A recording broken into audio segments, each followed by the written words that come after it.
आज सकाळी काही वृत्तवाहिन्यांच्या माध्यमातून धाराशिव येथील काही शेतकऱ्यांना बँकांनी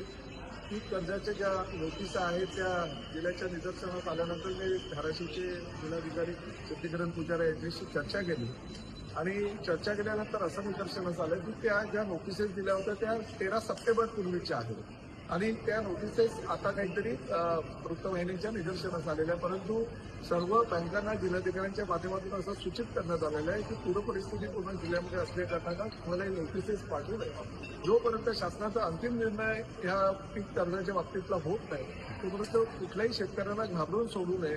खरं तर बँकांनी अशा प्रकारच्या नोटिसेस या महिन्यामध्ये पाठवणंच गरज आहे, कारण शासनाचा निर्णय अंतिम अद्याप झालेला नसताना शेतकऱ्यांना घाबरून सोडण्याचं काम ह्या बँका करतायत आणि प्रामुख्याने मृतांच्या टाळूवरचं लोणी खाण्यासारखा हा जर प्रकार बँका करत असेल तर त्यांच्यावर सुद्धा कारवाई करण्याचे निर्देश मी जिल्हाधिकारी शक्तिकिरण पुजारी यांना दिलेले आहेत आणि ताबडतोब त्या संदर्भात बँकांनी ज्या बँकांनी ह्या नोटिसेस पाठवल्या त्यांनी खुलासा करण्याचे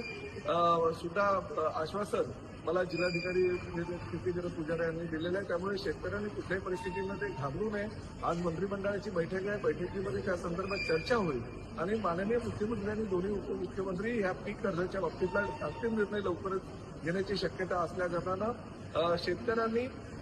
आपलं जी पूर परिस्थिती आहे त्या पूर परिस्थितीवर नियंत्रण ठेवून योग्य प्रकारे कसं आपल्याला पुढलं कामकाज करता येईल याची दक्षता घ्यावी. सरकार पूर्णपणे